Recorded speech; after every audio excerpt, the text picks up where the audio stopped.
All right, good evening, everyone. The time is now 7:03 p.m., and we are here and today's date is Tuesday, February 17th, 2026, and we are here for our regularly scheduled meeting for the Narragansett Town Council. And before we begin, I would like to, on behalf of the Narragansett Town Council and the town of Narragansett, I would like to extend our sincerest condolences and our thoughts and prayers to the Pawtucket community and the families impacted by the events at Lynch Arena. So please, if you wouldn't mind, please just let's have a moment of silence to remember those impacted.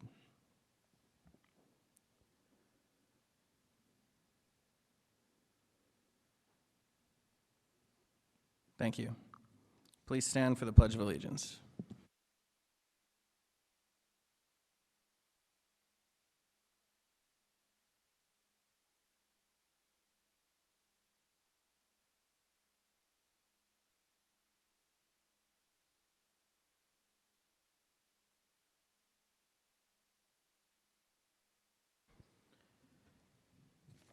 So the first item on our agenda is our Spotlight on Schools, which will feature the National Unified Banner Recognition. So I'd like to invite up Marianne, who's in attendance.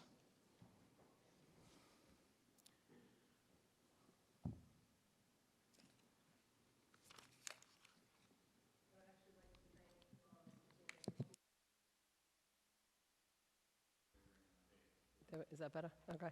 I would like to thank Mr. Tanny, and I don't call him Mr. Tanny, I've known him for many, many years, for giving me the opportunity to speak briefly tonight about this wonderful recognition for Narragansett Elementary School. And we would also like to formally invite the Town Council on April 10th to join us for this recognition. It will be right around 9 a.m. A formal invitation will be coming to all of you to join us that morning. Unfortunately, Patty Carasotto, the other teacher who takes part in all of this, is on school vacation and she's away this week, so she couldn't be here tonight. And unfortunately, the superintendent, you've been notified, is in a conference. So, the Narragansett Elementary School has been named a National Special Olympics Unified Champion School. And we are the first school in the district to receive this recognition, which is a wonderful honor, and hope that the other two schools will eventually follow along. There were 10 standards that we had to meet to receive this banner. Many of the standards were based on ways that inclusion, acceptance, unity, kindness, and respect are included on a daily basis at Narragansett Elementary School. And within those 10 standards, we had to meet certain criteria for each one.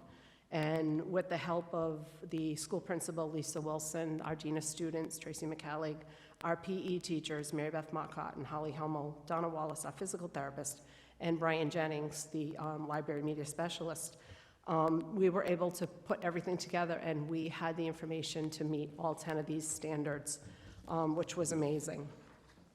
And it basically all started 5 years ago when Patty Carasotto and I was a third grade teacher at the time, began the Young Athletes program at NES. We started with just our 2 classes because we weren't sure how it was going to work. And so the third graders were the unified partners, and that was a huge part of the program. As the third graders worked together with the preschoolers to help teach them some of the skills that they needed for various sporting activities. For example, soccer, t-ball, basketball, tennis, going through an obstacle course, as well as other activities that we did, like being reading buddies or craft buddies and stuff like that, especially if it was day we couldn't go outdoors with our New England weather. And I had to laugh because one day one of the third graders, excuse me, said to me, well, how are the preschools going to be able to read to us? And it was really cute in the way it was presented, and so I took out a book that didn't have any words in it and just showed them the pictures. And I said, okay, what's going on? And they were like, oh, wow, they can read. So it was great. And then they also had some books in their classroom that were about their families and stuff that they could read to the third graders. So it just became a great program. And then the following year, all of the preschool and third grade classes, like by that point, all the third grades wanted to jump on board, all the preschools wanted to jump on board. So after that, it's been going on, we're on our 5th year now. And we've had 320 young athletes, being the preschoolers, and 275 unified partners, being the third graders, for a total of 575 students that have participated in this program. Actually, Jason's daughter was one that did participate and she loved it. Many of the students now have moved on to middle or high school and still talk about their experiences. If I run into them, they'll say, oh, I remember doing this or that. As part of the Young Athletes program, all students do receive matching t-shirts, and I know there is a presentation right here, which that was from a couple of years ago. They did change the shirts to the turquoise that I'm wearing now. They did change the color of the shirts. But at the end of each school year, we have a Young Athletes Field / Olympic Day at NES. Staff from Special Olympics are a big part of that. They do come down with us. We have a Special Olympics curriculum, Young Athletes curriculum that we have to follow in teaching the students. And the other students in the school during the field day will come out and cheer us on and just take part. Last year it was great that we were able to have our local Narragansett police officers also come, and they handed out the medals and the certificates to all the students, similar to what's done actually at Special Olympics. 2 years ago, we were invited to take part, and that's what this picture is, in the opening ceremonies at Rhode Island Special Olympics, which is held at the University of Rhode Island in June. And for the last 2 years, we've actually been there. And 2 years ago, we started doing a young athletes event right at Special Olympics, where anybody can come take part with small children, any of the Special Olympic athletes, anybody can take part. And our third graders and their families have been gracious enough to volunteer and help us out, and they'll walk the children through whatever activities are going on. I actually think we have a couple of other slides, too. Yeah, okay, so the top slide was from our first year doing the young athletes. And the gentleman in the back is Chris Hopkins, who at the time was the unified leader at Special Olympics. And he came down and joined us during that day. And then the second one is a group of children, just cheering each other on. That was from a couple of years. Most of these slides are from a couple of years ago. I can tell by the shirt color. We do have current pictures that we had to submit. We've become a model school for Special Olympics for young athletes in the state of Rhode Island. So we have had a number of other teachers reach out to us that want to start young athlete programs, which has been really exciting. And I did get a couple of impact statements from a couple of students.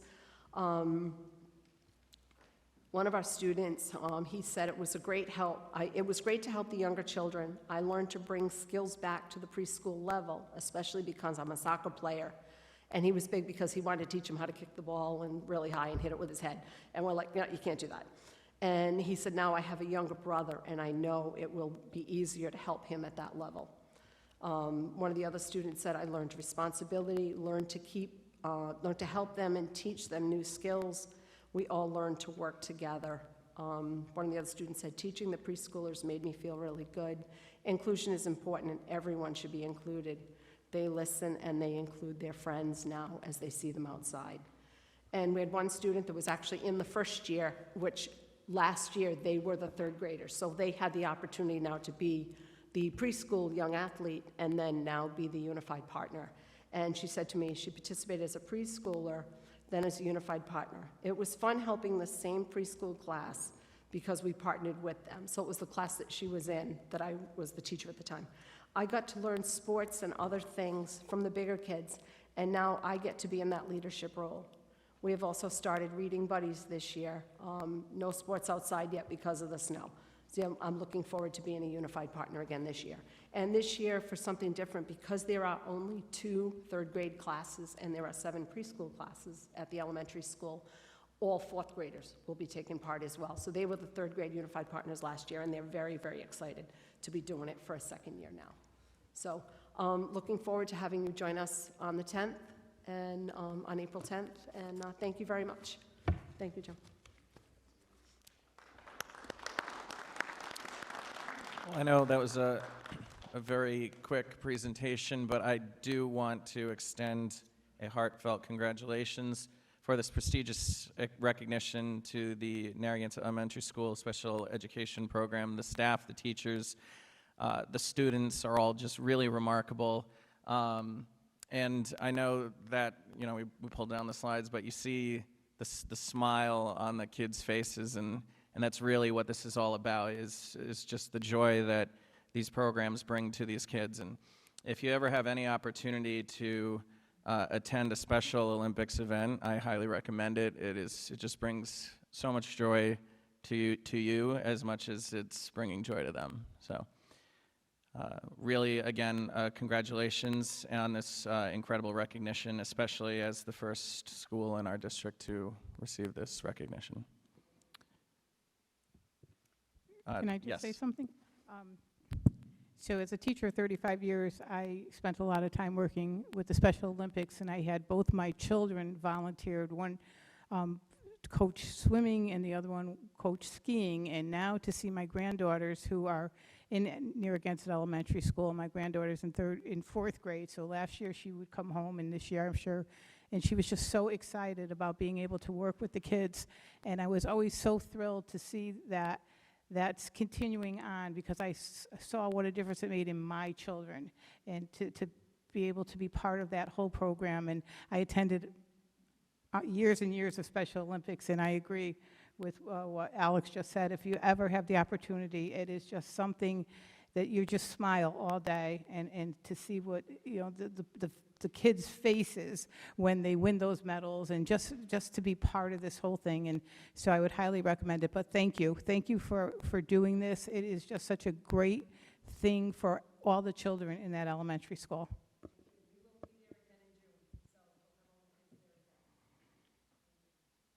Anyone else?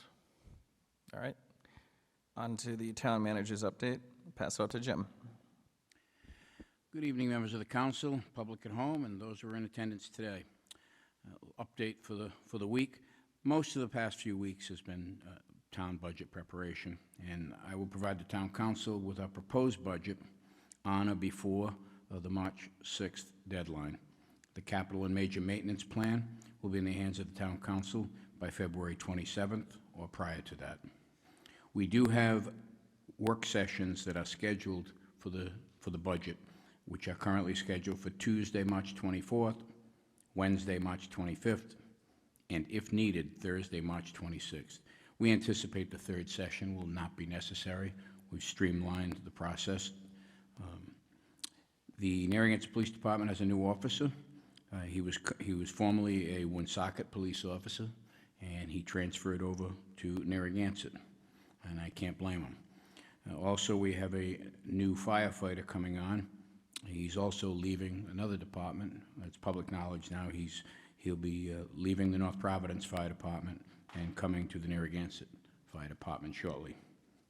The chief has informed me that the Station 2 should be occupied by the end of February, barring any unforeseen circumstances. I would also like to give some kudos again to DPW and the crew from Parks and Recs and others that worked during the second storm that produced more snow than predicted, and as usual, they did a great job. A little update on the wastewater treatment facility. We've been providing updates regularly on it. This one's a little bit more extensive. It covers the time from when in December, which was the full update to the public. What we have now is since the full December update, we're in full compliance with the discharge permit conditions. It's been restored as of November. We brought the manufacturer's service tech on site in November to inspect, calibrate, and update software on the oxidation ditch, dissolved oxygen, sensor equipment used to monitor the process conditions, and to provide refresher training for all operators. The staff implemented a process control modification in early December, and based on our review and analysis of historical plant operations, and after replacing, recalibrating sensors, the plant is operating at 99.8% regarding the biochemical oxygen demand removal efficiency and 98.6% on the total suspended solids removal efficiency since the change. The permit requires 85% minimum, so it is performing much better. The staff met with the wastewater consultant in December and has been in constant contact with him. And following the meeting, we purchased a portable meter to monitor the oxidation reduction potential conditions within the treatment process. And we purchased a spectrophotometer to allow for real-time sampling and data collection within the treatment process units to inform process control decisions. We've continued to maintain communication with Rhode Island DEM in December and January regarding compliance evaluation, permit compliance and non-compliance, and operations planning for 2026. We performed baseline sampling and monitoring for ammonia removal from late December to early February and determined that ammonia removal is not occurring under the current plant conditions, and that is not the problem. They've been in constant contact with the consultant, exchanging data and having discussions. As recent as today, they had some discussions with him, and we will be meeting with the subcommittee from the council, Mr. Durkin and Donna Vignali, this week as soon as we can pin down a time for the staff, myself, and the subcommittee to meet to discuss that. And that is the update on that. And a reminder to folks in the audience and to the town council and to any staff that speak, we have received some calls and emails from folks.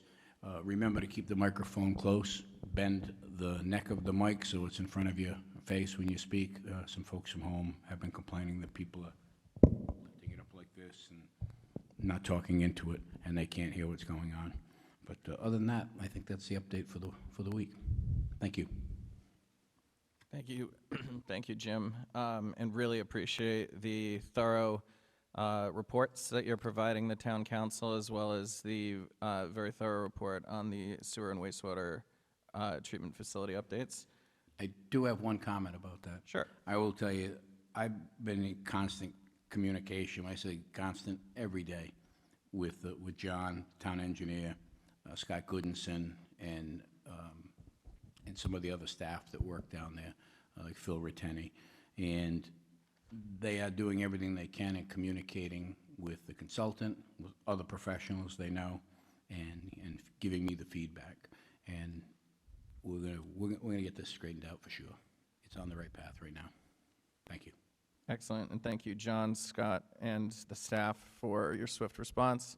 It's a collaborative effort, and I really appreciate it, as well as I know that having spoken with residents, that they really appreciate all of these updates. It's helping to alleviate a lot of the questions that we're getting, so really appreciate the information there. Hey, Jim, would you just be able to reiterate the percentages again, the efficiency percentages?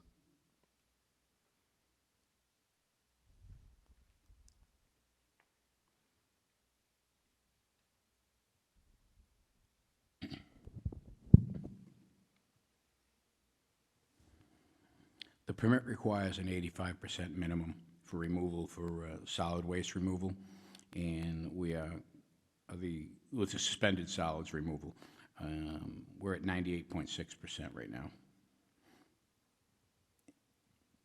All right, thank you.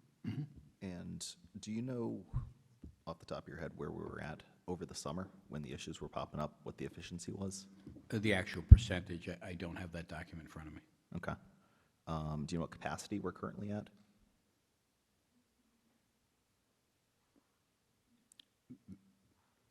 We probably have to, we can always follow up with John if we have to. Yeah, we can follow up. I guess where I was It's, as we state, it's not the influent, just the fact that the influent comes in, it can hold it. It's not processing quick enough so we're not over capacity. It's just not processing the way that it should in the past, and that's what we're trying to figure out why. the efficiency. Thank you. Thank you for that, and I appreciate that dialogue, because I think there's a lot of confusion that goes on there, so I really appreciate you sharing that, Jim.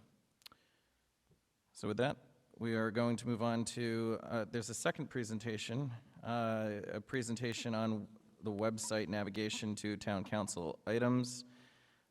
So Jim, who am I inviting up? Dan Holland will be doing the presentation, I should have known. but just to Good give you... evening, Dan. Just to give you a heads up that the software that was approved by the council, this will take a while to implement because it's an amendment, a contract that has to be reviewed by the solicitor before we implement it into the existing system that we have. But Dan will get into that a little bit, but he's just going to give you a brief demonstration on how we can locate currently, how we can locate things, and what the potential will be once this software is in place. Okay? Excellent. Thank you. All right, as requested, I've created a brief presentation on the website and related to the town council agendas and minutes and the new system coming up. First thing I want to address is the main page. You'll see on there is an agendas and minutes link. That link will bring you to a page where you can actually get to any agenda and minute from any board and commission that we have. The top link is June 5th to current, June 5th of 23 to current. The second link is 1982 to 2023. And then the other is the Archive Center built into the website. You can use any one of them based upon your needs. Next thing I want to show you is what's on the Town Council page. We've made some updates into that recently. That's under Government and Town Council. First section is a quick overview of the Town Council and its role within Narragansett. And to the right is the calendar for upcoming meetings. Anything that's been scheduled on the website by the clerk's office will be in that list. If you want to see more, there's a view all button at the bottom. You can see that. Next is rules and procedures of the council as adopted by the body. Next is agendas and minutes that we're going to dig into a little bit. The first one actually goes directly to the Granicus system that we use for the billing agendas by the clerk's office. In this case here, you've got upcoming meetings in the top, the lower section for past events where you can actually do a keyword search. There's one nice thing in here I'll show everybody. If you do a keyword search, it'll ask you, if I actually don't fat finger it. There we go. So if you have an agenda that's fairly recent and we have the video up for it, so this one here is a purchase installation of MDTs. It'll actually bring up a video of the meeting that we've gone through and actually picked out the specific section in the video for that agenda item, which is kind of nice. Now we just got to get that to go away. You can't see it. It opened a different window. My apologies. Let me just show you what that's going to look like. That's what it'll look like. This is a much older meeting, but you can see you got the video on the top, and then it begins into the agenda in the lower left section. Yep. Yes. Yep. So, if I'm understanding correctly, first of all, this is incredible technology, and really appreciate the amount of effort that it's gone through to get this accessible to the public. Did I just see that correctly, that if you click on the agenda item, it'll all automatically bring up the part in the meeting it talks about that item? Yes, that is correct. That's amazing. It doesn't go all the way back. I'm not sure how far we've gone back with that last couple of years. It goes back to June of 2023. Okay, yep. Yes. Yeah, you have to search the item topic. When you find the topic in the list that comes up, like in there, the motion to approve those MDTs, you have to select that item. It'll bring up that window with the video and the agenda on it. A newer ones actually has the agenda on the right side. So as we continue to grow this out, it's a nice tool. Let's see. So we're going to go back one section. And if you continue down under past events, you have each board and commission here. If you go to Narragansett Town Council, it goes back to, by year, back to 2023, all of your agendas, the dates, the times. And if you see the MP4 link there, second from the right, that will actually download the entire video of the entire meeting. So if you want to have that on file at home and watch it. Otherwise, you have agendas, votes, a video, and the entire packet that was available for that meeting. And if we go back to the regular page for the Town Council,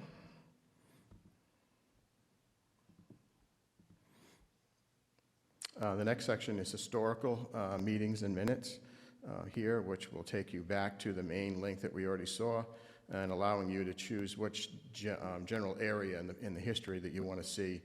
The Town Council 82 to 2023 has an extensive list of agendas and minutes in there. And if we go back, next below that is obviously the contact information, email addresses, names, and pictures of each of the council members. as well as this link right here says email all council members. We'll send it one to every single council member at the same time. And below that is the general meeting information as to when the meetings are, first and third Mondays of the month, 7 p.m. And next we have a quick thing of frequently asked questions. The first one will send you to a link to the YouTube channel where you can watch any of these meetings going back to 2016, I believe. And then the rules and procedures again for the council. That's the basics that we have on the website for the town council right now for agendas, minutes, and various information. The news section that we're going to be doing will be able to be registered under the Notify Me section, which is the round button on the main page there. Click on that. While the news flash or the newsletter is not showing up there, you can still register with the website, and you can actually select to receive information on several different things: rental registration, alert center for weather, bid postings, calendar items for various different types, as well as jobs for various different departments, news flashes for different categories. Once you register, you can select to either receive them by email and or text message, in which the text message will have an actual link to that item in it. Like I said, the news letter will actually show up in this eventually, which will end up looking like a list of upcoming events, calendars, a link to the video on the YouTube channel. So can I just ask a question? Is it currently, if you, from the website, we would be able to go to the last meeting Yes. and be able to see a section of that meeting? Currently, we can do that right from the website.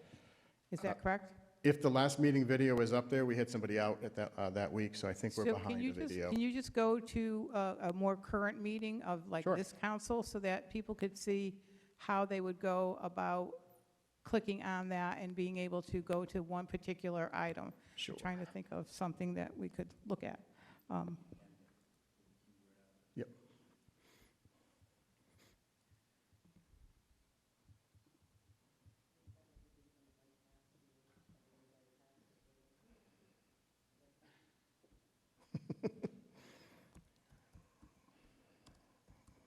I can't see, so.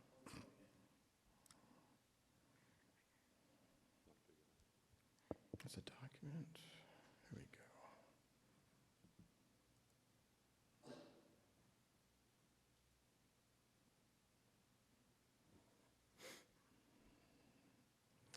This particular one has the entire meeting. It's not broken out by section. So we're going to have to find a different one.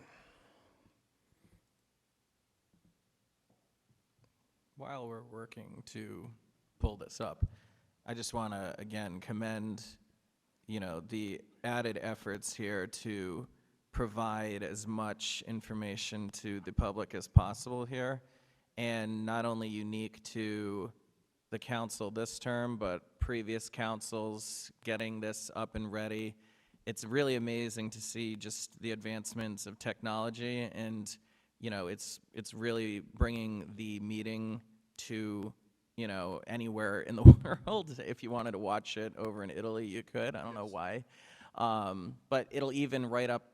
There's even software. I don't know if it'll show it here, but it'll write up a whole transcript with technology the way it is today. But I think this is really tremendous, and it allows anyone who might have a question or you want to trace the life of an agenda item.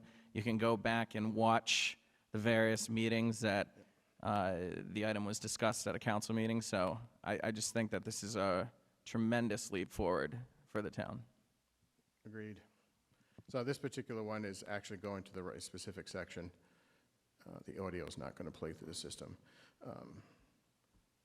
But you can actually, if you scroll down a bit, it's got the rest of the agenda with it, but it's actually playing that individual item at this point. So that's the agenda on the bottom that you were just scrolling through? Yes. That was the item on the agenda. You click on that and it would take you right to that specific part? Yep. Okay. And then as far as the software that is coming, which I'm excited about. I know North Kingstown currently has it, and I do receive from them their town council. They call it a newsletter, but basically what it is the day or two after I receive an email which takes me and allows me the opportunity to do that based on what I was sent via email. So people will be able to sign up for that particular service once we have that email in place. Yes. Okay, just want to make sure everybody understands that that's coming and that that's going to be what they'll be able to do. And included in that email will be, as you said, calendar of events and just upcoming events, just factual information that will be, make people aware, residents aware of what's actually happening or any updates with factual information in it. That's Thank correct. you. We'll be using a different service than North Kingstown does. It's built into our website. Theirs is a third party. Ours will be a little bit easier to navigate, but the sign-up will be different, but the actual layout is almost identical. Okay, but it's going to be the same type of service. Correct. Thank you, Dan, so much for all of this. This is just something that I just think is wonderful, and I just think it gives the residents the opportunity to go in, and if they hear something and say, you know, well, did you hear what the council said? They can now go and verify and make sure they hear firsthand from us exactly what was discussed and how we approach something and what our votes were. And there's no more of so-and-so said this and so-and-so said that. This is going to give people the opportunity to go and check it. And I think being transparent in that manner is just the best thing. So thank you so much for all your hard work, Sarah. Thank you, Jim. Thank you for all your hard work on this. Was that the whole presentation? Sorry. The one thing I will advocate for is, you know, we've had senior members within our community express, you know, how challenging it is to access technology. And while I know this is a tremendous leap forward for accessibility, this isn't necessarily a pitch on the town side, but maybe, you know, the library board or the senior advisory committee. I think it would just be tremendous to figure out ways in which we can set up a workshop here and there around the calendar, just providing, you know, like a community kind of workshop just to showcase some of these things and help to bring some of our services directly to the community. I know that we're very limited on time and resources, but I just think it would be really a great opportunity to educate some of those within our community who may be challenged on trying to navigate a lot of these sites. So it's just an idea. I don't know if that's an event that should be hosted at the library or the community center. It's just a pitch to the general public for anyone who might be listening. That's where I stand on that idea. So, thank you. Alex, Yep. we could easily, once the software is up and running and the program's in full swing, we could easily arrange that to the community center as a presentation and invite the general public. Excellent. Okay. Thank you so much. You're welcome. So with that, we are on to the approval of minutes. Is there a motion to approve the minutes of the February 2nd, 2026 executive session? Motion to approve. Second. Any discussion? All those in favor? Aye. Aye. Any opposed? Motion passes 4-0. On to the open forum, public comment of the evening. The comments of citizens addressing the council are neither adopted nor endorsed by the body, but heard as requested. Public comment will not be taken on matters involving open litigation. Please state your name and address when you get up to speak, and speak only on topics not on the meeting agenda. 3-minute time limit will be given per speaker, and please be orderly and respectful. So with that, I will. You'll have to Silence. take the hands. All right. No one signed up. So would anyone present like to speak for open forum? Okay. Seeing none. On to the public hearing decision. And as a preliminary, does somebody want to give a soundbite as to why we're scheduling just for the general public? Or should I make the motion first and then discuss? The town made proper notice to the publications by the deadline, and they neglected to publish it, so which requires us to reschedule it and republish it. Right. So because the publisher did not publish as the town had requested, we are required to reschedule by law. Yes. They did waive the fee, but they didn't publish it. They did waive the fee. Okay, good. Thank you. So with that, is there a motion to reschedule a public hearing to March 2nd, 2026, and extend the deadline requirement per RIGL 45-24, let me repeat that, per RIGL 45-24-51 on an ordinance and amendment of section 7.23, student-occupied dwellings located in a R10, R10A, or R20 zone within Appendix A entitled zoning. So moved. Second. Any discussion? All those in favor? Aye. Any opposed? Abstain. Motion passes 3-0 with one abstention. On to consent agenda. Is there a motion to receive and place on, is there a motion to approve as presented consent agenda item D1? Motion to approve. Second. Motion to receive and place on file. Thank you. And seconded by Councilor Vignali. Any discussion? All those in favor? Oh, can I? Any opposed? Motion passes 4-0. No, I was just going to say something. Oh, you can still say something. Oh. But So- is that going to affect your vote? No. Okay, then you can say something.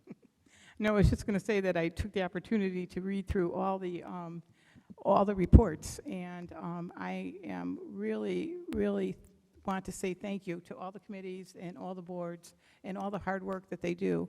I think sometimes we don't give them enough credit and we don't talk enough about what they do. And I think that if residents understood just exactly how much work goes into the decisions that they make and the discussions that they have and the projects they have ongoing, and I just think it's really important for people to, when we ask for people to serve on our committees, sometimes people don't understand exactly the work of the committee, and I think we have to do, as a council, a better job of promoting that, because I think when I read it, and I was like, wow, even I was like, wow, I can't believe they're doing this. The Galilee Committee is doing this, or the Recreation Committee is really into talking about this and getting this done, and I think there's a lot of things that are very fulfilling for the people on those committees to be able to add to their community and to be able to help their community. So I really think that it's important that we as a council really need to step up a little bit more and talk about exactly what they do. And I think I'd like to take this opportunity to thank every one of the members of all those councils. There was 126 pages. I have to say I did skip over a few of them, but I did read, for the most part, most of them. So I want to thank everyone and just say to the residents, if you're interested, if you want to give back to your community, if you want to be part of something bigger and helping the community become the best that we could be, I think that maybe you might want to go look on the website. Now you know that what's available on that website, and maybe fill out an application for something you're interested in, and the opportunity may come available. But thank you, and thank you. Thank you. Well said. This is a consent agenda item. We don't take public comment on this. But again, thank you. I want to echo the same sentiments as Councilor Vignali. There is a lot of work that goes into these reports, and I want to extend a heartfelt thank you to all committees and commissions for their efforts putting these together. Sorry, Councilor Durkin, you got another question? No, I was just going to say, I didn't read 126 pages of the reports, but the ones I did read were very detailed, and it was, enjoyable reading. Thank you. Thank you to the chairs, the vice chairs, and the secretaries of each of our boards and commissions for the work that went into this. It is appreciated. Thank you. So on to new businesses. Town Council is item E1. Is there a motion to approve the issuance of up to 75 seasonal parking passes for the Narragansett Town Beach without fees to members of the Narragansett Indian Tribe of Rhode Island, and adopt the resolution that supports improving access to the Narragansett Town Beach? Motion to approve. Second. Discussion. So this is an item that I am sponsoring on behalf of the Coastal Access Committee liaison, and as a just a general background. In May of 2022, an agenda item, I believe that was sponsored by former Town Council President Jesse Pugh at the time, to improve access for the Narragansett Indian Tribe to the Narragansett Town Beach, and that passed by a vote of 3-2 to provide the tribe with walk-on passes. And the Coastal Access Committee, chaired by Cinna, has very graciously provided some fun facts, well, not fun facts, but actual facts about the total number that have used those passes over the last three or 4 years. And you can see that the number started in 2022 at 54 adult and 12 youth, and has since declined to 32 adult and 8 youth. And as discussed during a committee meeting, that there are a number of limitations when it comes to really solidifying the access as it was intended for those tribal members to be able to access the beach. So we came up with this number as a cap. We thought it was very important to put a cap on it, and to see that the passes are being used and there is a wish to improve access for the Narragansett Indian Tribe of Rhode Island tribal members. Again, I think this is something that's not only important, but it's necessary at the time in which we're living. And I'm just going to read the resolution really quick. It's a resolution reaffirming support for coastal access for members of the Narragansett Indian Tribe of Rhode Island. Whereas coastal access is a long-standing and fundamental value of the town of Narragansett in the state of Rhode Island. Whereas the Narragansett Indian Tribe of Rhode Island holds deep historical, cultural, and ancestral ties to the coastal lands and waters of Narragansett. And whereas in May of 2022, the Narragansett Town Council voted to restore walk-on access to Narragansett Town Beach and approved the issuance of seasonal beach passes without fees for members of the Narragansett Indian Tribe of Rhode Island.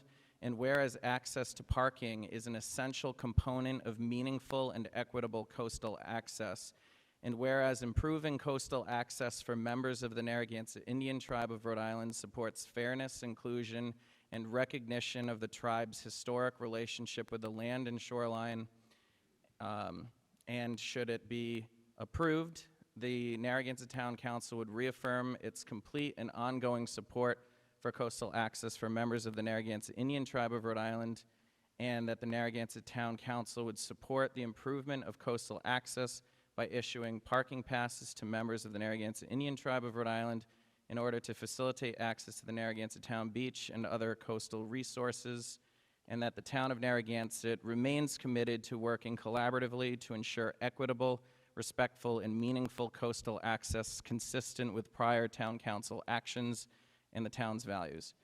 So with that, that's why I'm bringing this agenda item forward at this time, as we really have a really strong support from previous councils that indicate the need for increasing coastal access, and this really helps to bring that initial initiative to the finish line. So, Councilor Durkin, I don't know if you want anything to add to this. No, I think it's a good idea. I mean, you can't let them come to the beach and not be able to park, so I think So, it finalizes the intent, which is nice. I support this, and I'm happy that we are continuing drafting policy that break down the barriers and ensures equitable and increased access to our beaches and waterways for our community. I think it's important, and I'm happy we're doing it. Thank you.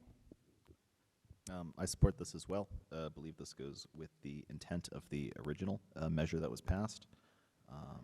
My only holdup is just the number that would be issued, which I think we will discuss. Well, you can discuss it now. Okay. Just because that was the reason where 75 came from was just based on the total number of adults that had used the pass, based on the number of passes that had been administered, and the concerns about how senior tribal members would be able to access and bring their grandchildren to the beach. So we figured that the number up to 75, not to exceed, was a suitable number. But what was your concerns about it? Just as a friendly reminder to everyone at home, we administer probably thousands of parking passes every season. It's at any given point in time, is there ever any expectation that all 1,000 plus parking passes are going to be used at the same time during the day? So just, again, it's not that 75 cars are going to be filling the lot all at the same time. This is just a way to really increase the equitable opportunity for members to be able to park at the beach. I hear you, and I'm 100% on board with that. But just looking at the last couple of years since this has been implemented, there's a maximum of 66 people who signed up in that first year, with a minimum of 26 in 2024. Averaging it out across the 4 years, it's an average of 42 people who got their beach passes. So, I mean, I would be personally more in like the 50 range, 50, 55, just to allow for some additional flexibility, given that we've seen a decrease in applicants since that first initial year. Okay. Yeah, I mean, again, I'd be curious to hear other council members' thoughts on this. Again, this 75 was a number that came out of the Coastal Access Committee, and I'm sure, it's open to conversation. I like the 75 because the language says up to 75, so it's not going to restrict anyone within the tribe, but I'd be curious to hear if other council members have any reservations about the 75 versus 50. Is there anybody here from the Narragansett tribe? Or Coastal Access Committee who wishes to speak on this. Is it Mr. Noka? Mr. Noka? You don't have to speak if you don't want to. It's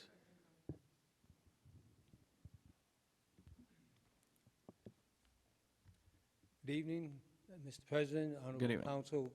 My name is Randy Noka, tribal elder for the Narragansett tribe, citizen of the tribe. Was a councilman for 20 years for the tribe, and I know we went to a meeting with the Coastal Access Committee, and my wife's here also, and though there's only a couple of us here tonight, I think there's not many knew what was the agenda, but at that meeting and listening to the council discuss it tonight, the 75 seems like a realistic number, considering, as the numbers reflect, there's been some downturn maybe in the members seeking passes. I think this opportunity of opening up parking opportunities and parking space would increase those numbers. As the president said, it wouldn't be all 75 people, if that number is agreed to, coming at the same time each and every day, but it would be a benefit to the tribal members that do access, or would like to have those passes and do access the beach. And we don't do it necessarily, real quick if I could, but we don't necessarily go to the beach to sunbathe and whatever and go to the water, but it's part of our culture, part of our ancestral ways to visit the beach and the offerings that we have at the ceremonies that we have, individually or collectively. But for the sake of the number, I think 75 is, I appreciate the point the councilman raised, but it'd be a good starting point and see where the numbers go from there and reconsider it perhaps after that. But up to 75 seems fair. Thank you. Thank you. Can I ask you a question, Randy? How many, I just have a question. How many members are there of the Narragansett, Rhode Island, Narragansett Nation of Rhode Island? Is it Narragansett Nation of Rhode Island? Narragansett Tribal Nation. Of Rhode Island? Oh, Or that's been used, but I like Okay. to think of us as the Narragansett Tribal Nation. nation? Okay. Not of Rhode Island, we're a tribe, we're a Yep. sovereign nation. How many members, children and adults, do you claim to have in your, A rough guess, we don't have a definite number, 3,500, 4,000. Thankfully, we've had an increase with newborns, but what used to be tens of thousands at one point, 100,000 perhaps at one point yesteryear, but we've gained some, thankfully, gained new members with the newborns. They scattered around the world, most in Rhode Island, but some are in the service, some international, but out throughout the U.S. But this is our home area, South County, Rhode Island, what is now South County in southern New England. It was all ancestral lands of the Narragansett Tribal Nation, and to have this access, part of the language in the documents. It's a small gesture, but it's significant in that the access and these parking lots consideration. To have that opportunity, it might seem small, and for those that are watching and for those that are in the room, I'm not sure how many know, and I'm not trying to insult anyone. Narragansett is the name of my tribe, our people. It's no disrespect. It's not the town. It's not the beach. It's not a beer company or potatoes or whatever. It's the name of my tribal nation. And a lot of people don't know that. And it's sad to know that in the 2026 that that's not known. A lot of states out there, I think it's 30-some states, they're named after tribes or chiefs or whatever. But people don't know that. So as I indicated, what the paperwork says, small gesture, but it is significant because I said it before at a meeting, we're not used to having people do things for us. We're used to having people do things to us. And this is an opportunity to write a small step, an opportunity to write something. It may not ever happen, but as long as there is a Narragansett, and we'll be here forever, just as we've been in this area forever. Long way of answering your question, sir, but roughly 35. no, I think it's well said. How many, do you have any, it doesn't sound like you have all the numbers like our government has and stuff, but how many residents in Narragansett are considered Narragansett?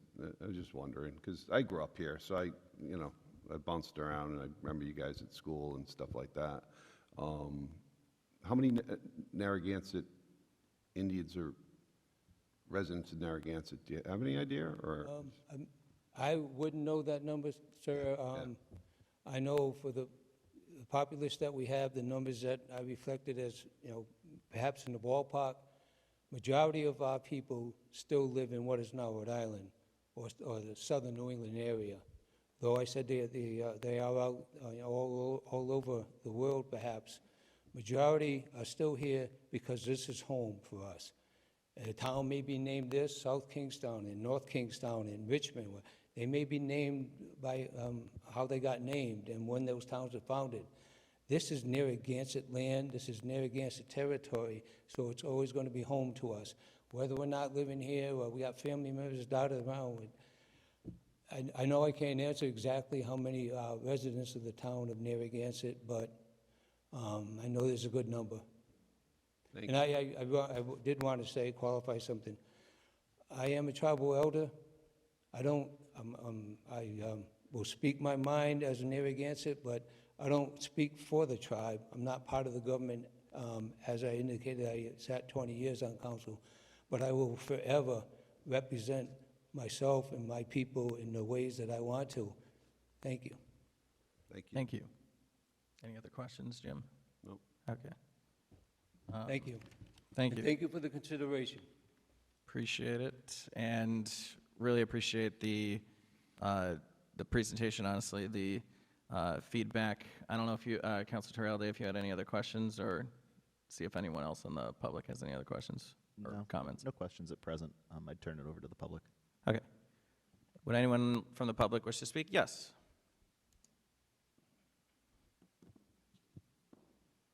And I will go back to limiting everyone who gets up now to the 3 minutes. So I gave extra courtesy just so that we're cleared because Councilor Durkin had some questions.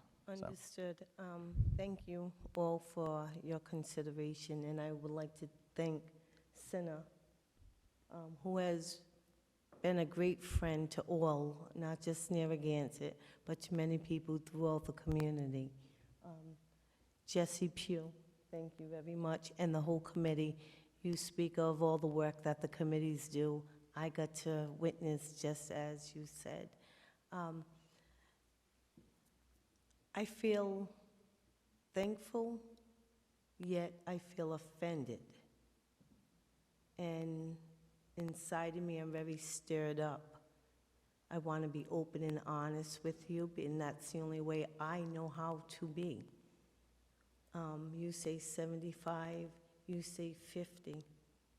There are 2,500 plus, 3,500 plus Narragansett tribal members who have spirituality, who hold ceremonies. This is our church. It is not to go sunbathing. It is not to go surfing. It is not to go and enjoy your family for a cool day after school. This is where we go to pray. This is where we go when there are births and when there are passings. There is so much that the grandfather ocean holds dear to us.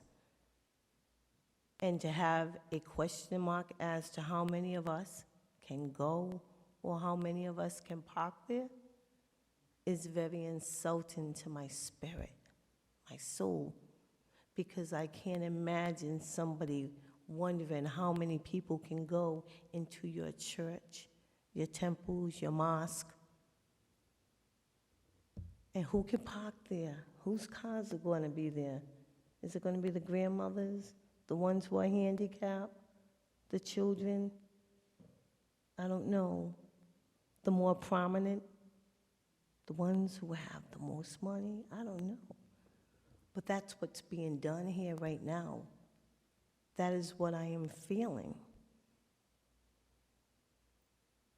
And I find that very insulting. We're watching this play out on TV today. I don't want to bring up the Gaza Strip or anything like that, but erasure is erasure. And yeah, there will be a Trump Plaza on there one day, and then maybe they'll beg for access to the beachfront, to pray for those who are buried under it. I don't know. But that is what's taking place right now here, because that happened here. And regardless if it's erased or not, that is the reality of it. And me being one of 3,500, I'm going to hold my ancient ones in my spirit and those to come 7 generations after, forever. I don't need a pass, and I don't need a parking pass, because nothing's going to stop me from gaining access to the ocean. But for those who do need it, allow them all to have it. Aho. Thank you.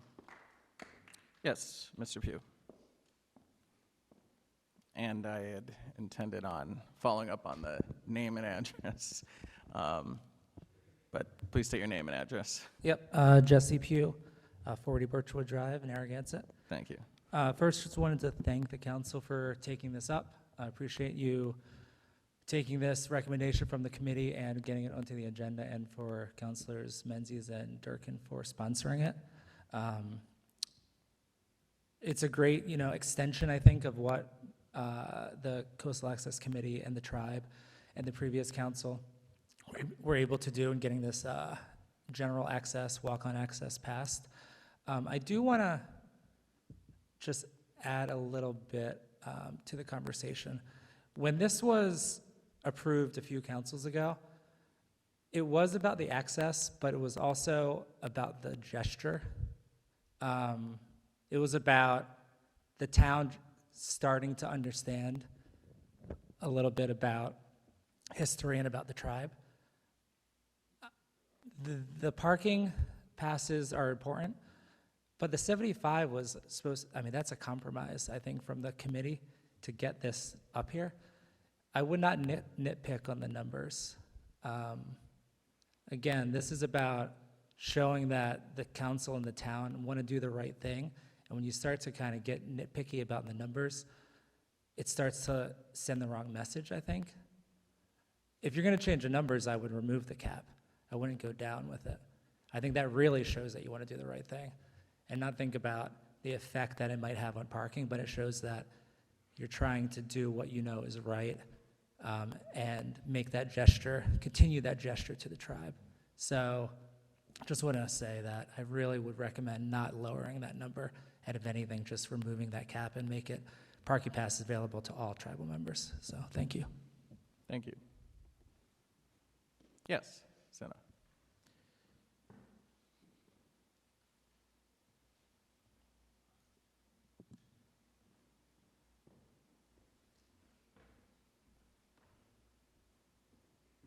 A lot of tall people here tonight. I'm a facts-based person. Cindy sorry, Zakira just Martin. please state your I'm name the and chairman address. of the Coastal Access Improvement Committee and live on Winterberry Road and a resident of Narragansett. Thank you. And I'm a facts person, and I appreciate you bringing up the numbers that you did. The numbers are declining. You're absolutely right. And one of the major reasons why those numbers are declining is lack of parking, being able to get here. I'm from a Latin culture, I'm a Cuban culture, very similar to our indigenous American culture. We are a multi-generational culture, and we pack abuela, abuelo, all the kids and everybody else in the car to enjoy something. So those declining numbers that you see are representative of the failure to be able to offer it to the greatest number of families who can benefit from this.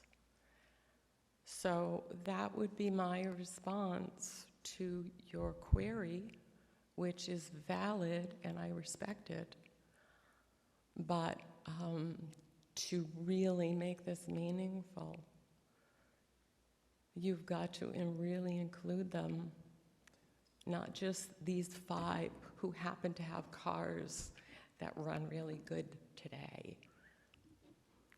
That's the reality of this world, and the world that we're living in right now is not a happy place.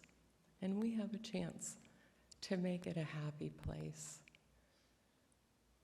And for something like numbers to get into the way of doing the right thing in a world that's doing so much wrong,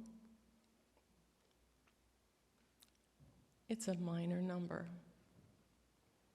But I respect your input on that. I respect your position. And I prayerfully hope that you can find it in your heart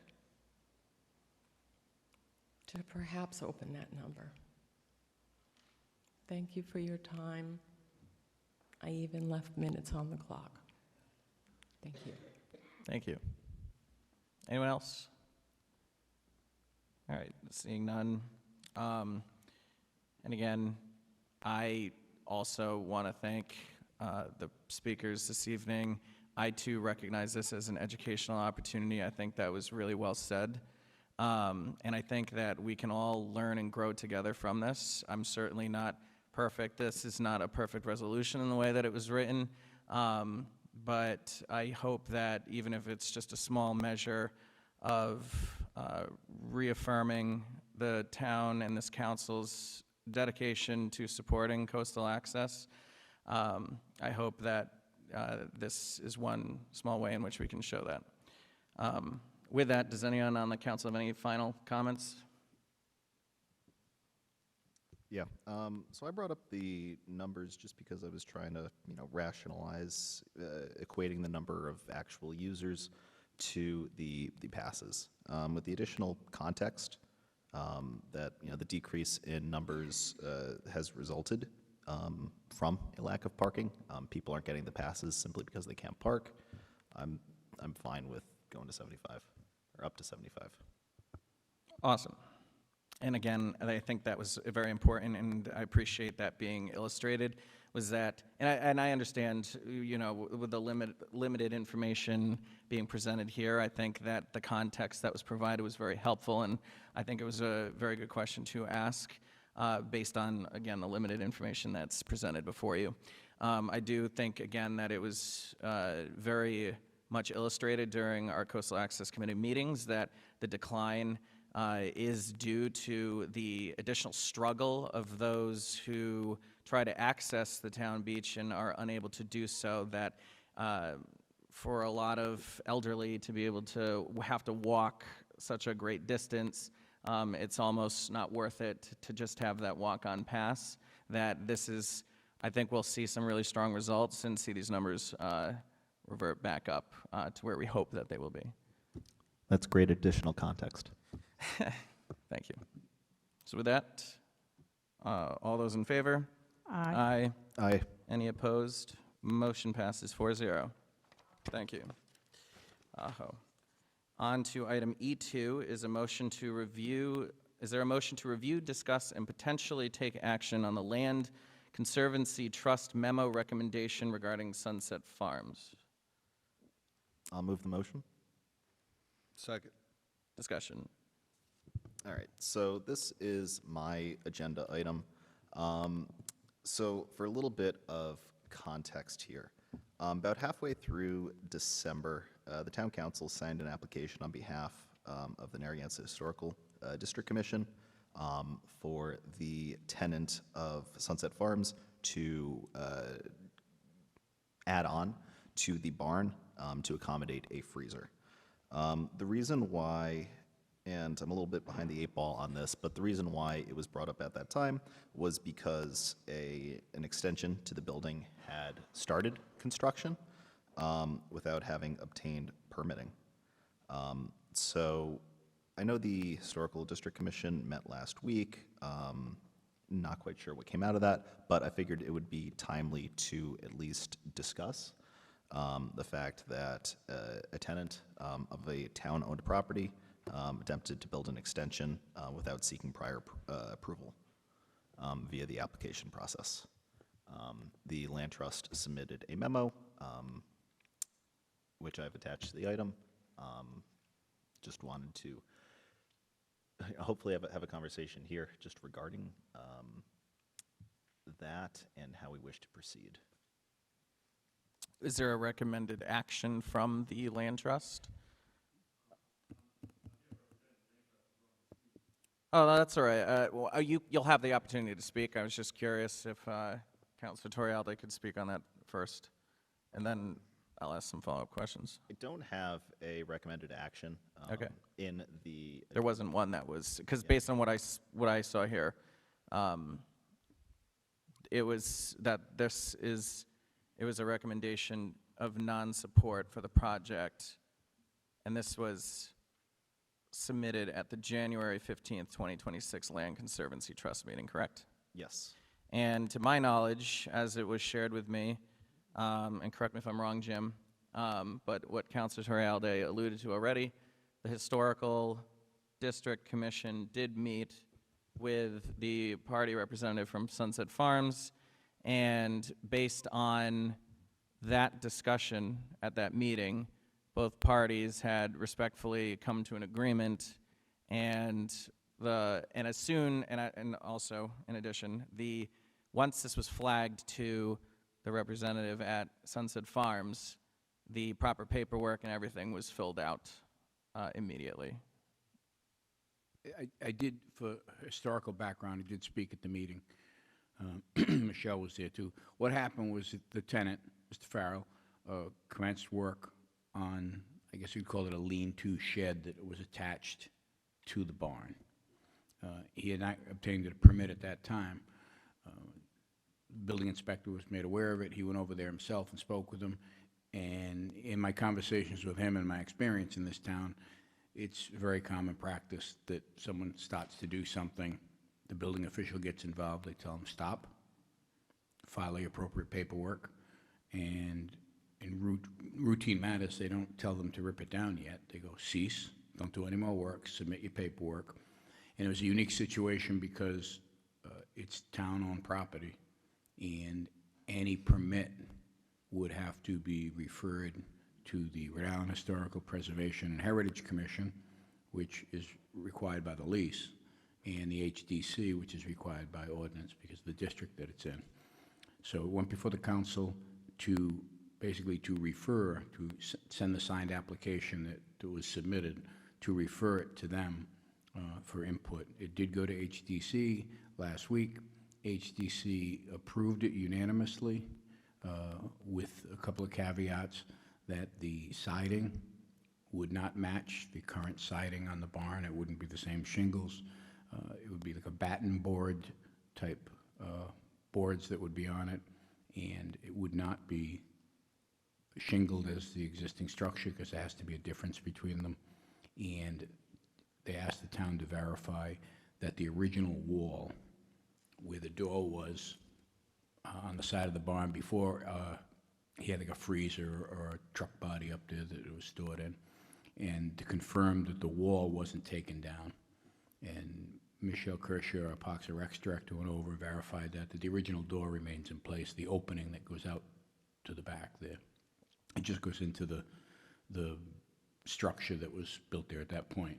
So the next step is that application will have to be reviewed by the Rhode Island Historical Preservation and Heritage Commission.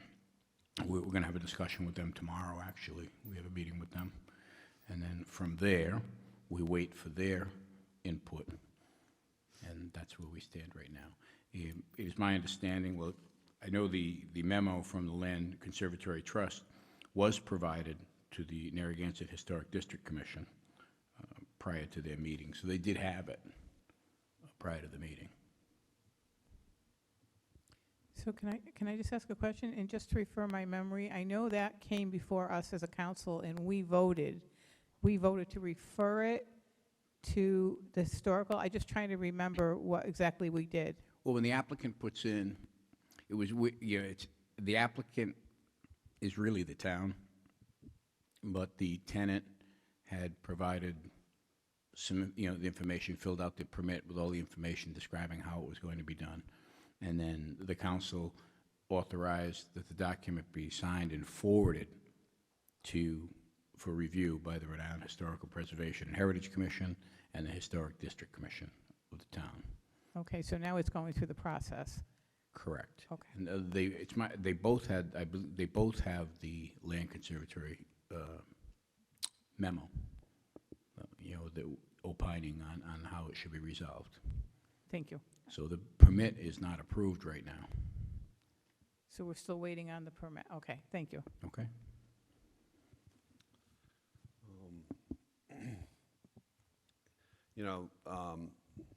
I think of Sunset Farm as like a two-part thing. The Kinney Bungalow's one thing that's beautiful and historic, and I think we treat it differently, and I think the rest of the farm is a farm. It's a working farm, and I remember when the Farrells weren't there, and I remember when the Farrells got the place, they got the lease, and they did a lot of work to that bond, and I'm sure there was no permits then. I'm sure they done multiple structural enhancements there. I remember it used to rain in that bond, and people got together and put a roof on that bond. And so when I saw that little shed going up, I didn't really think much of it. The only reason you could see it was because it was new wood. And it appears, I went by there today, it appears that he used bond board, which would be, I would think, historic or whatever it is. But I think we've gone a little I don't know, I guess we have to abide by the rules, but I think that that section of the farm is a working thing. We should be lucky to have those people there. He should have got the permit probably, but he probably didn't even think about it, you know? So I'm glad that the Historic Society recommended approval, and I really think that, I guess Ryan wanted to discuss it, and I guess that's what we're doing, but I don't think we need to do anything more than that, and let's see what they do upstate, and if upstate approves the historic, then I don't think it even needs to come back to us. But Usually that would be the process. If they approved it, it would go right to the building official for approval. yeah. But again, I was speaking with Wayne and you know, being in town for a long time, the practice of people being informed, hey, you should have got the permit. Well, you have to stop and then file a permit. It's very common. It really is. And he complied with it. He stopped, filled out the paperwork, and it's going through the process. We don't send people to court for that. It's only if they don't comply. And like, as Wayne said, to have someone tear the building down when it could be approved, that would be probably not the best way to handle it in my discussions with him. So I appreciate that candid information. I think that's very important, actually, that we recognize this as a learning opportunity as well as an educational opportunity, not only amongst ourselves on the council, but to residents who may have similar projects around town, that, you know, there are proper procedures in place, and, you know, maybe we can do a better job at educating the general public on this information. But I am really happy to hear that as soon as this was made aware, the proper protocols were followed, the project stopped, and it's now going through the proper channels of review.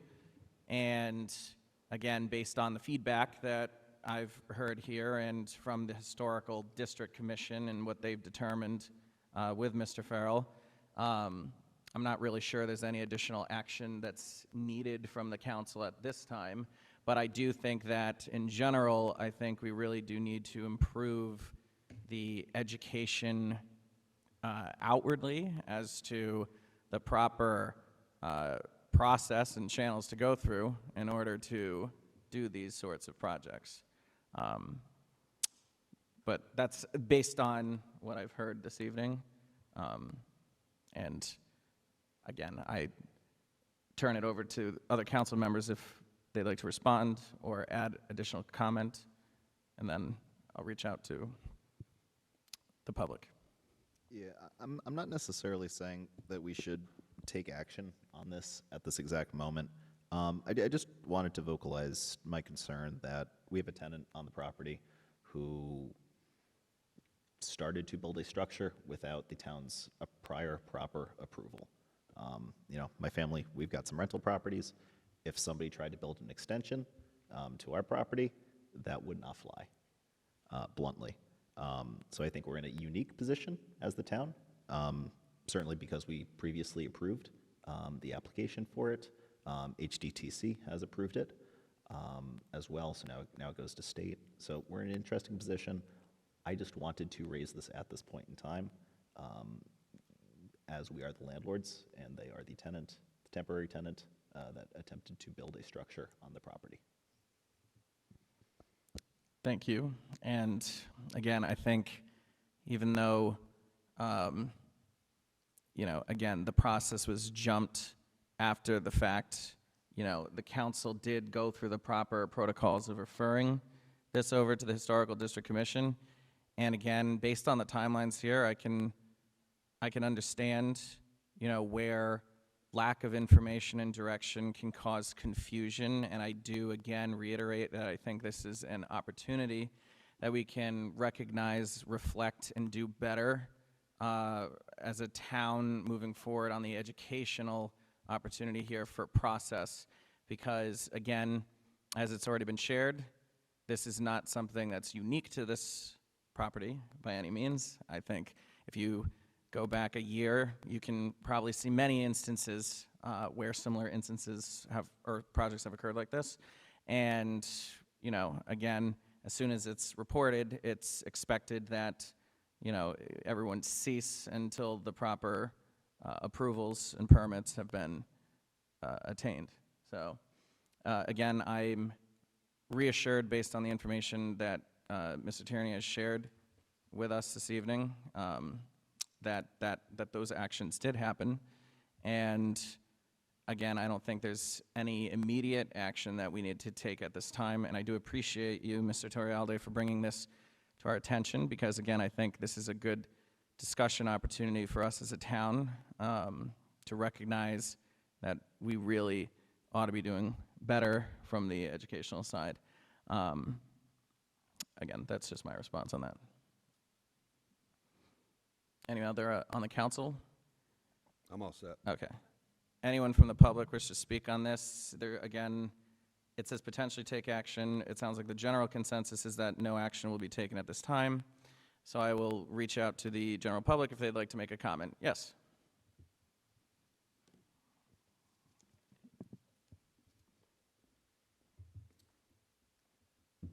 Hi, Dave Avedisian. I'm on the Land Trust, live on Woodward Ave. I just want to clarify a few things here tonight. This is not his building. He is a tenant. And I don't know how many of you would accept a tenant going to your property and putting an addition on, at least without consulting you first. But beside the point, the HDC did not approve whether it was needed or not. Matter of fact, they didn't even approve whether, they wouldn't even tell him what color it needed to be. So if he wanted to paint it fluorescent pink tomorrow, he could do that according to the HDC. The only thing the HDC approves is anyone using the correct materials for that time period. That's the only thing they approve it for. They made that perfectly clear at the meeting the other night when I was there. Not to assess need, not to assess anything else, not to assess whether they went through the proper channels or not, just whether or not the materials being used are proper for that time period. And when I asked, since we got green trim on the barn, are you going to require that the addition have green trim also? They said we don't dictate color either. So I'll just leave that for you to digest a little bit. There are probably about 4 or 5 properties in town that are probably quintessential to this town. That happens to be one of them. What would you say if someone went over to the towers and started putting an illegal addition on that tomorrow? Would that make a difference to you?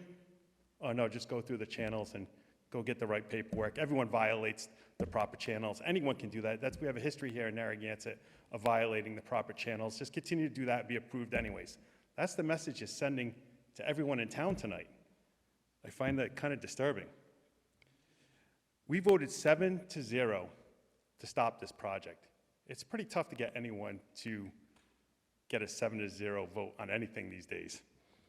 We were never presented with a plan, a drawing, or anything, or a need for this addition. That step was intentionally skipped.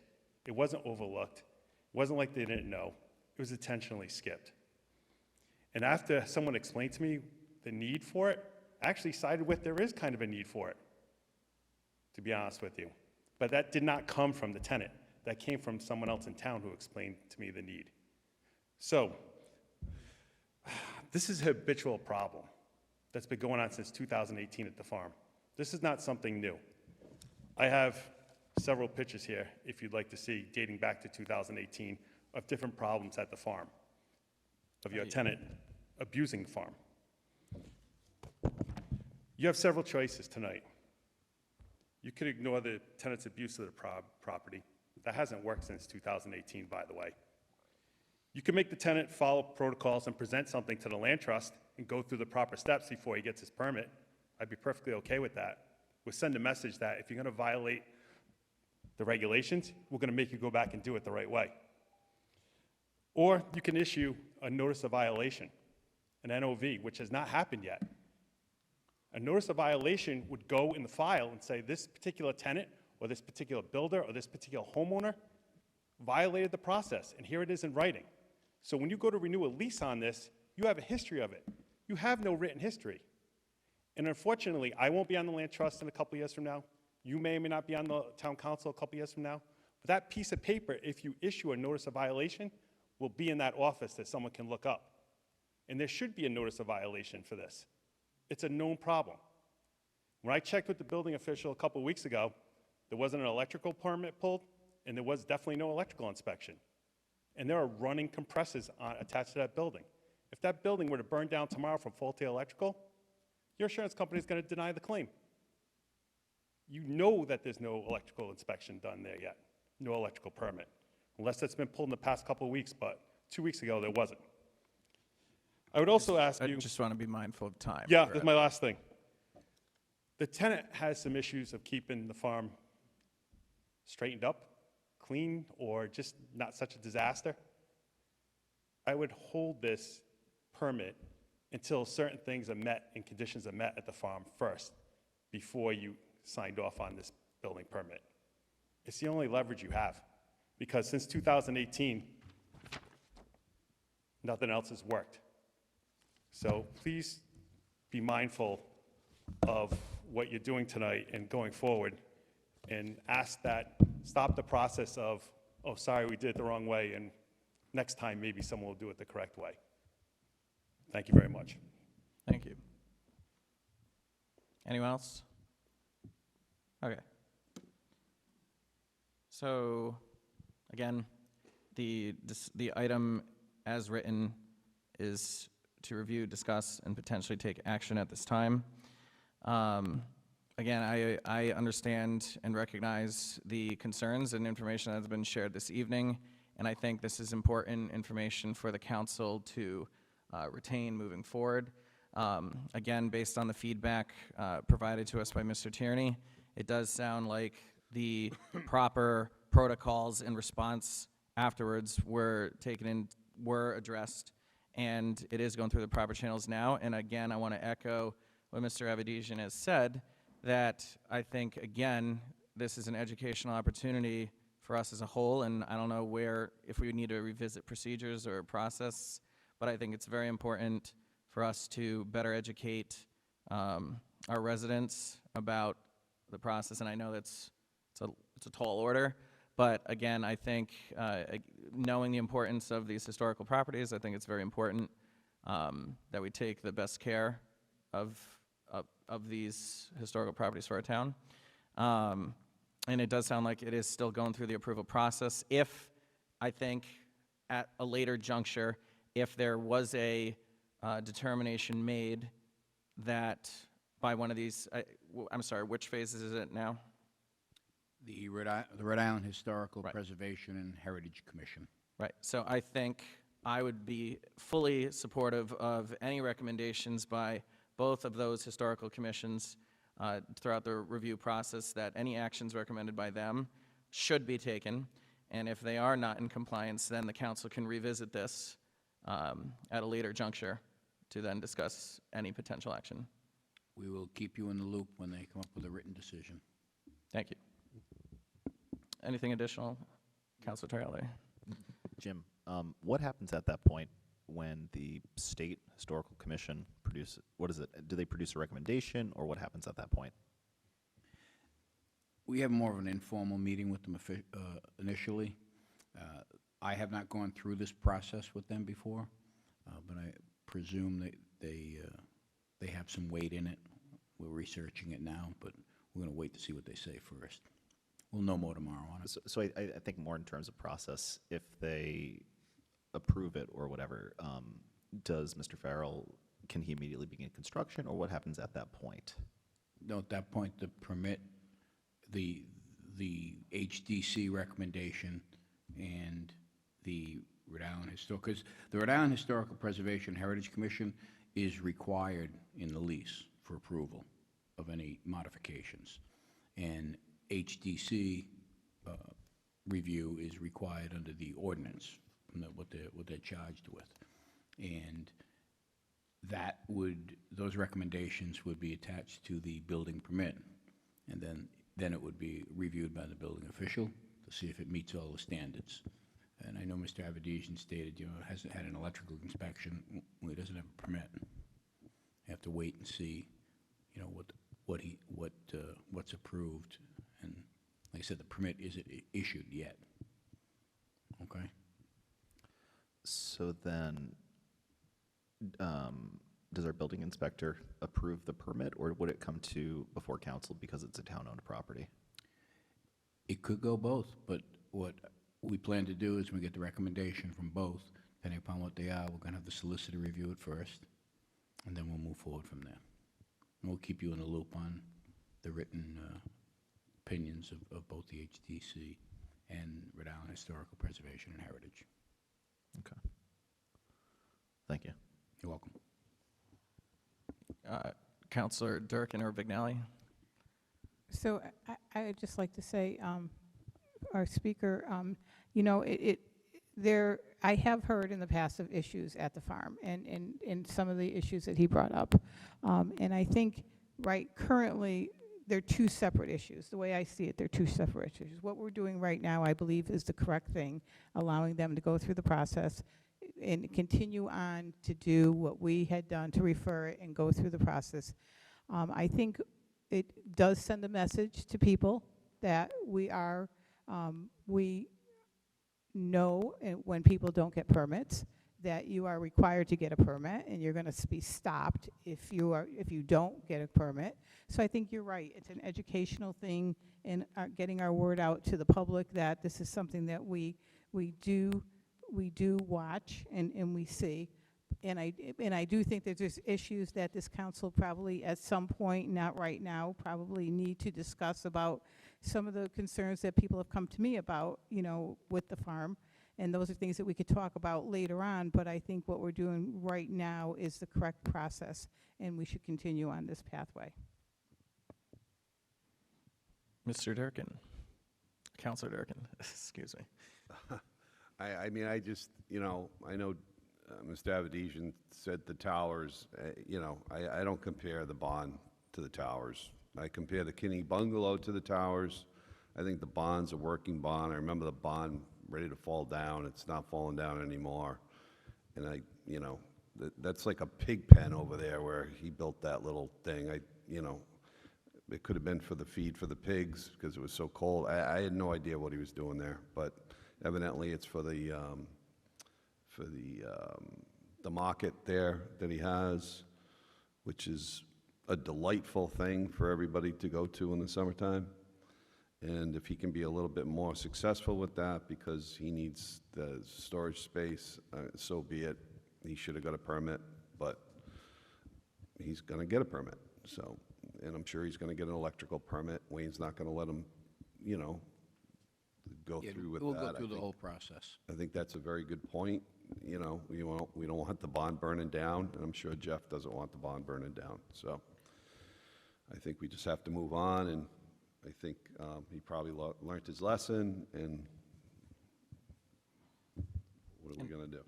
And again, if at any point in time throughout this process that any concerns get raised, please bring them to our attention. Again, I think it's very important that any actions recommended by the two historical commissions be taken very seriously and be done before any further consideration of this project continue. Understood. And I don't see any need coming back to us after this, right? If that is a... If there's a rejection throughout the process, I think we can revisit it. All right. But at this time, since it's as far along in the process as it is at this point in time, I don't think there's any additional action needed at this time.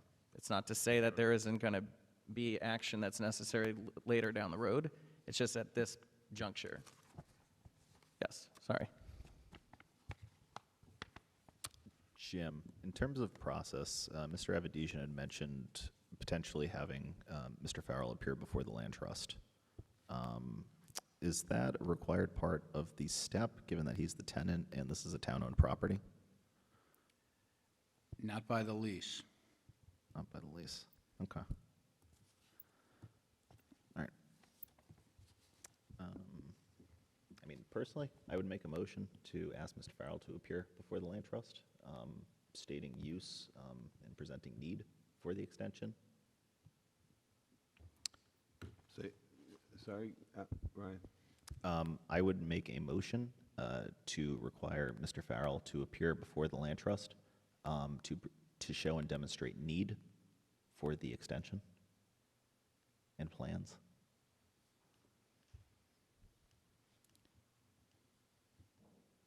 Again, I think we're a bit further along in this process at this point in time. I think the opportunity to present need should have been done earlier on.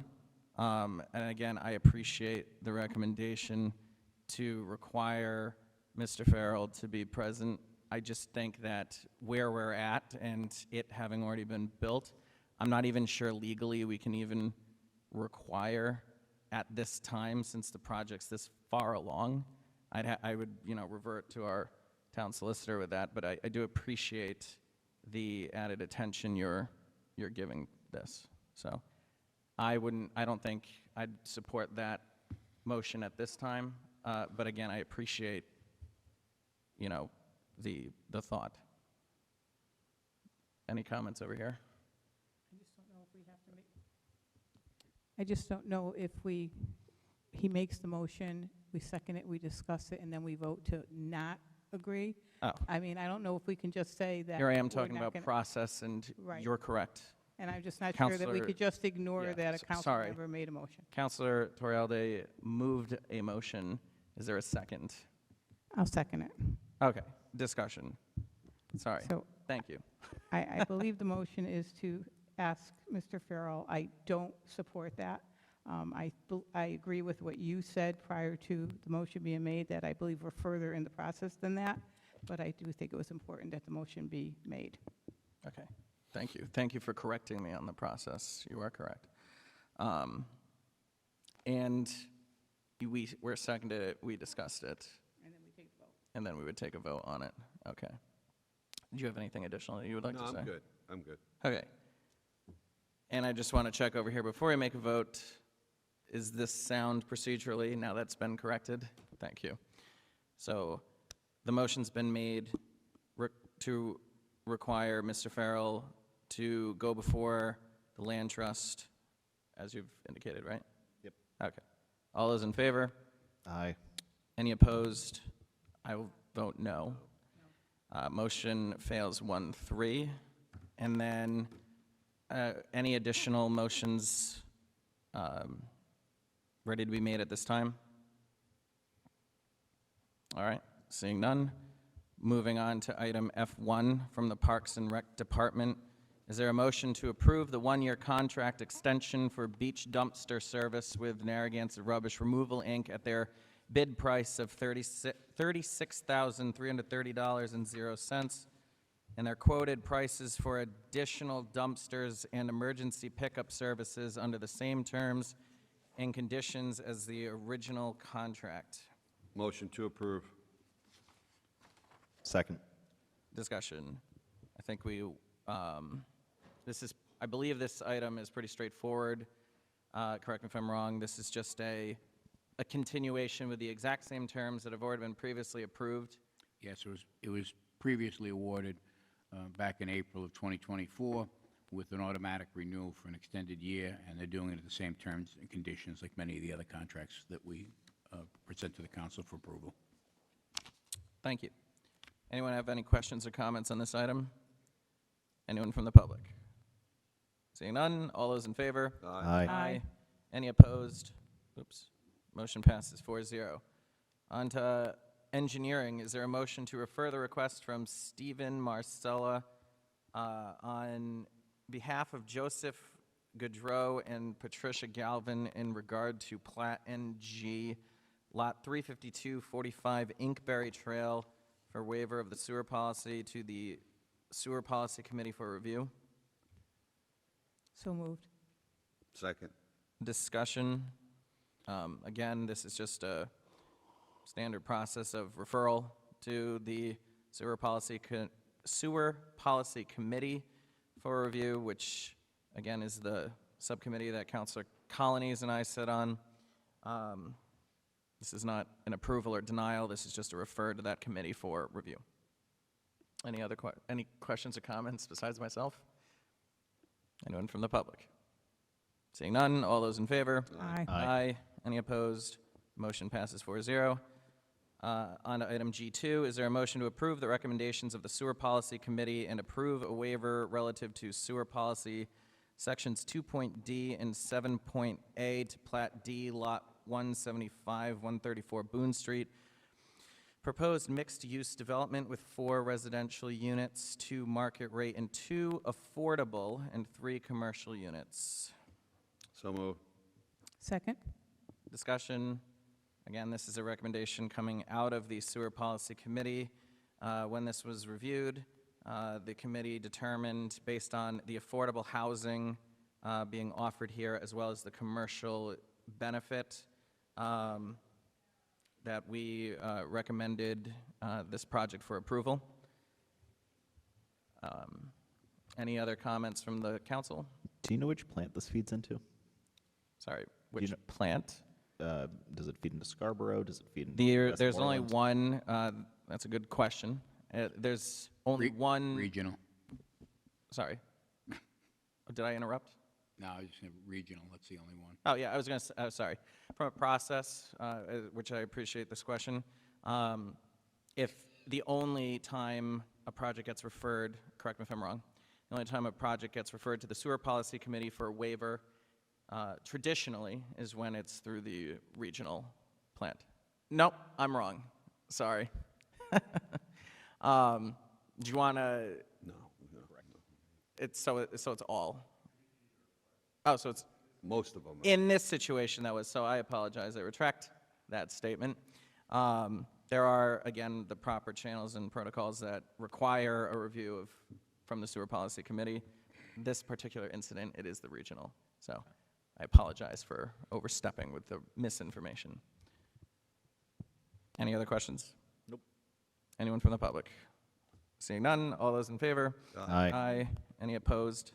Motion passes 4-0.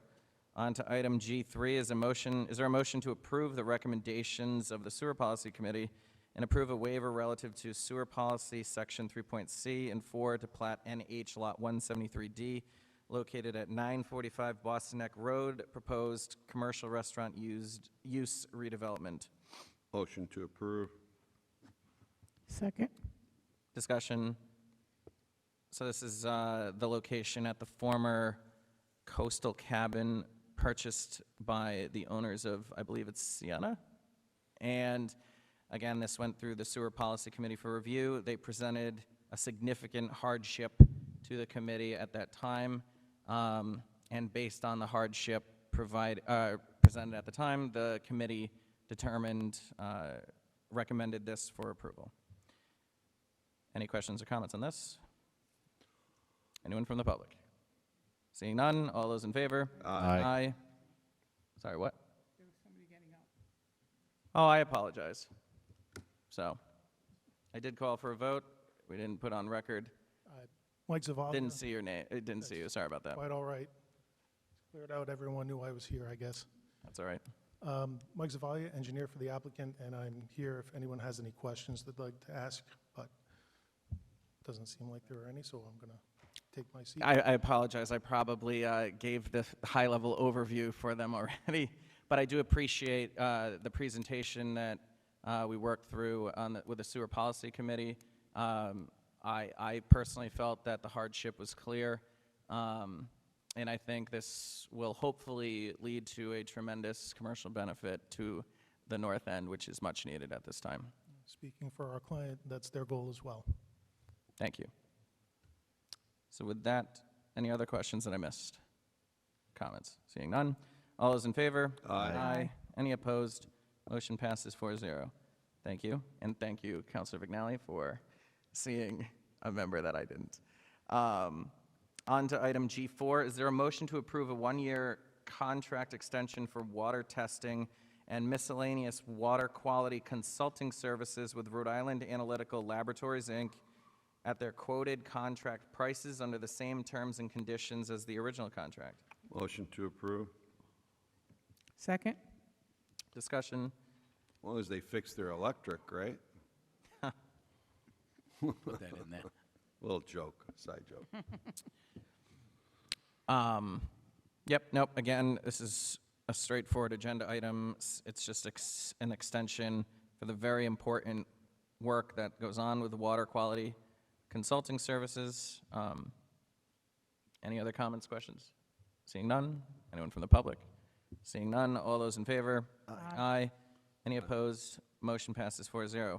On to the Finance Department, is there a motion, item H1, is there a motion to award the bid for statistical reevaluation for December 31st, 2026 assessment date to the lowest bidder, Catalyst Tax and CAMA, Inc., in the amount of $168,000.00, and at the 3-year web hosting and software maintenance costs of $32,791.00, and authorize the town manager to sign the contract after review by the town solicitor.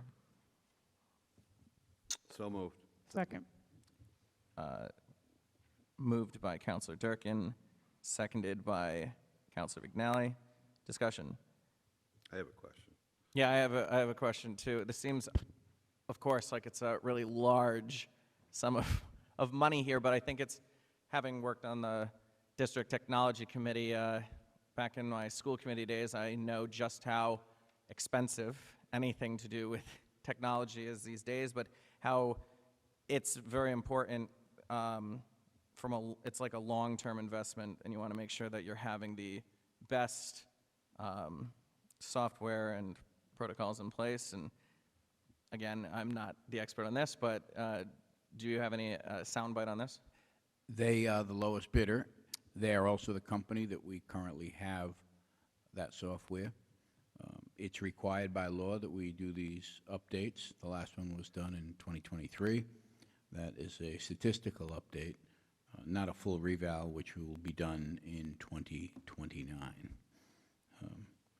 The full reval is more extensive with physical inspections, sometimes going into the homes. This is more statistical as they determine the prices of homes that are sold in the area, and they make the adjustments. And it's required by law, and they are the lowest bidder, and we've been happy with their service.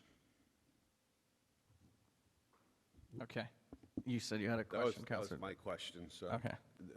Just so the public knows that I think we got off track with COVID, with in-house inspections, probably fell. Yeah, there was definitely off. Right. So now we're catching up, so we're doing these statisticals, which are every 3 months, every 3 years? Every 3 years. They're required by the Rhode Island general laws, as is the one that will be done in 2029 for the fully reval that was last done in 2020. Yeah, so if the town hasn't been into the buildings, the town wants to get into the buildings every 10 years, but they haven't. So it probably is over 10 years. By the time it comes to 29, it'll be over 10 years, I would think, right? Realistically, a lot of people don't let them in. So anyway, everybody get ready 3 years from now. And it's a better evaluation. It's better for the town. And again, the 2029 one is the much larger one that's coming. That's the full They measure reval. everything, Oh, great. All right. Any other questions or comments? Anyone from the public? Seeing none, all those in favor? Aye. Aye. Any opposed? Motion passes 4-0. Final agenda item this evening is item H2. Is there a motion to approve the contract extension for professional stenographic, I hope I said that right, reporting services with 3 vendors, Kathleen Costello, Alicia Cerrito, and Diane Edson, at their quoted prices for a 1-year period, in order to have a pool of qualified stenographers available for public hearings of the town council and various boards. Motion to approve. Second. Discussion. I don't think I can undersell just how grateful and thankful we are for the incredible work of our stenographers. There have been some pretty lengthy public hearings, which, again, is due to the very vibrant dialogue that the community has shared. And I just want to reiterate my full support for this contract extension, and again, really echo my appreciation for the services of our stenographers. With that, any other questions, comments on this? With the amount of public hearings we've had, they've certainly earned their extension. Yeah. Yes, agreed. Any other questions, comments? Thanks, Sarah. Anyone from the public? Seeing none, all those in favor? Aye. Aye. Any opposed? Motion passes 4-0. Is there a motion to adjourn Motion at to adjourn. 8:53 PM? Second. That was moved by Counselor Durkin, seconded by Counselor Torialde. All those in favor? Aye. Aye.